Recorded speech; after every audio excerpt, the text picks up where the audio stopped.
Alright, today I have this Bell brand bicycle lock that is a Dimple Lock, and recently I was able to get my hands on some Sparrow's Black Flag picks. So we're going to go ahead and get this lock open. I'm going to go ahead and try to zoom in a little bit for you. And we're just going to go through and try to get this open. I'm not putting much tension on at all.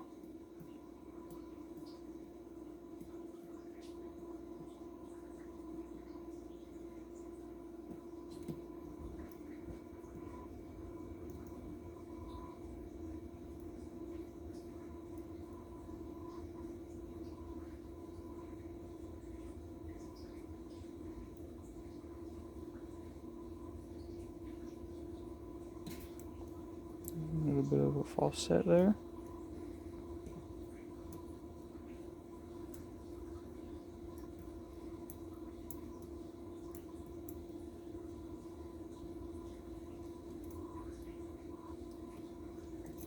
And there we go.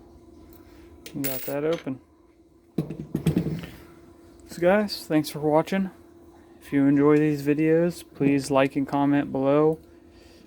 If you feel the urge, please donate. I'm going to try to open another shop here soon. If not on Etsy, on Square. So when those are up, when one of those are up, I'll go ahead and put the description for those down below as well. Thank you very much for watching. Have a good day.